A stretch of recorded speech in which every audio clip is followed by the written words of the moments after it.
पौराणिक मान्यताओं के अनुसार शनि देव दुष्टों को बुरे कार्यों के लिए सजा देते हैं, वहीं सज्जनों को अच्छे कार्यों के लिए उसका अच्छा फल भी देते हैं। आज शनिवार है और आज के दिन शनि देव की पूजा करने और कुछ विशेष उपाय करने से कुंडली के दोष शांत हो जाते हैं। आज के दिन शनिवार की कथा अवश्य सुननी चाहिए।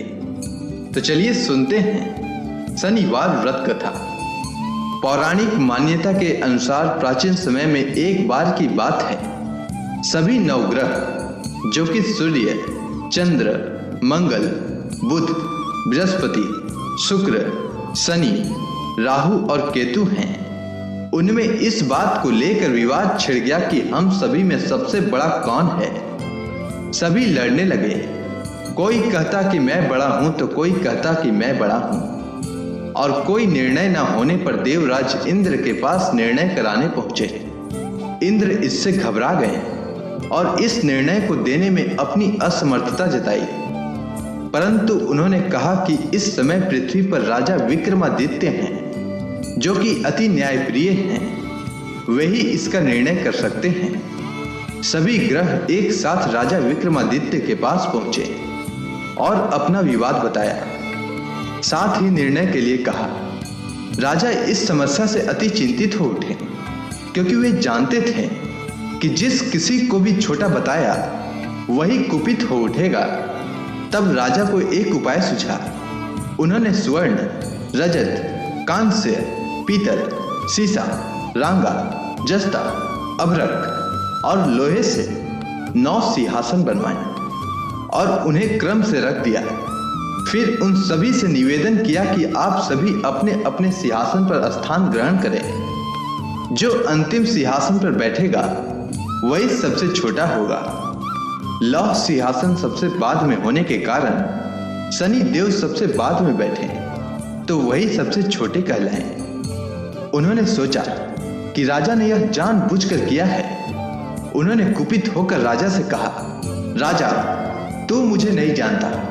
सूर्य एक राशि पर 1 महीना, चंद्रमा 2.25 महीना, मंगल 1.5 महीना, बृहस्पति 13 महीना व बुध और शुक्र 1-1 महीने विचरण करते हैं, परंतु मैं 2.5 से 7.5 साल तक रहता हूँ। बड़े बड़ों का मैंने विनाश किया है। श्री रामचंद्र जी के 7.5 आने पर उन्हें वनवास हो गया।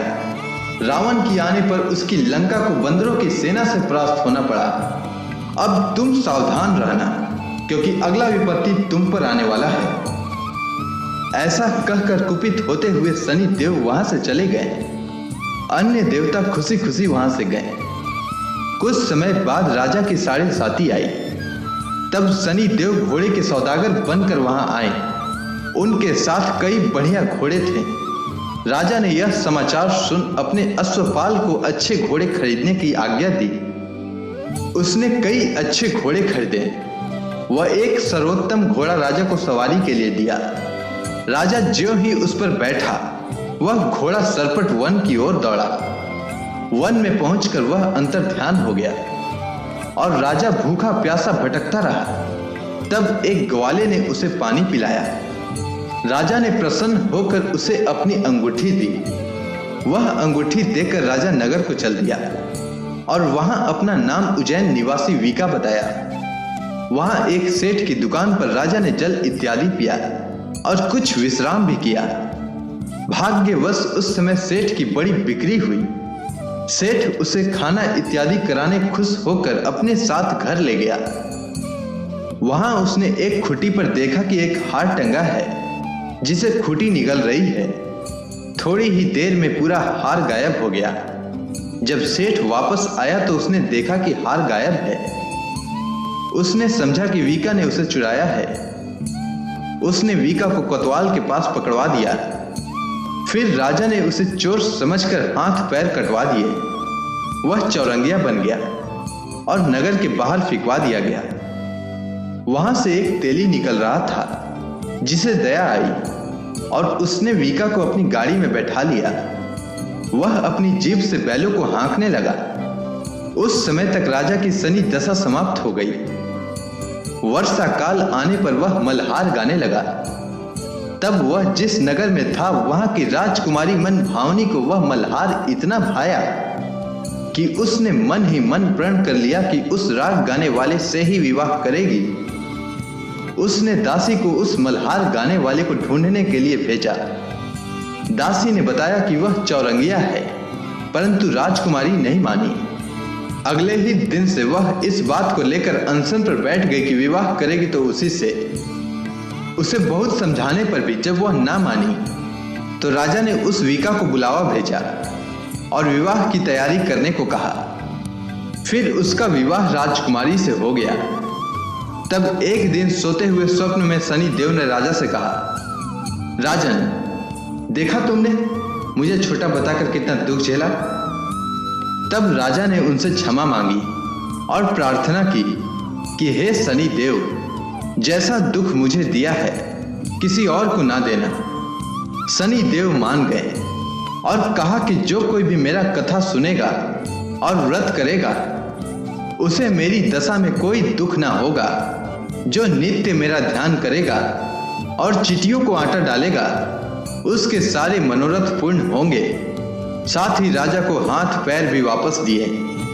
प्रातः आंख खुलने पर राजकुमारी ने देखा तो वह आश्चर्यचकित रह गई। वीका ने उसे बताया कि वह उज्जैन का राजा विक्रमादित्य है। सभी अत्यंत प्रसन्न हुए। सेठ ने जब सुना तो वह क्षमा मांगने लगा। राजा ने कहा कि वह तो शनि देव का कोप था, इसमें किसी का कोई दोष नहीं। सेठ ने फिर भी निवेदन किया कि मुझे शांति तभी मिलेगी जब आप मेरे घर चलकर भोजन करेंगे। सेठ ने अपने घर नाना प्रकार के व्यंजनों से राजा का सत्कार किया। साथ ही सभी ने देखा कि जो खुटी हार निकल गई थी वही अब उसे उगल रही थी।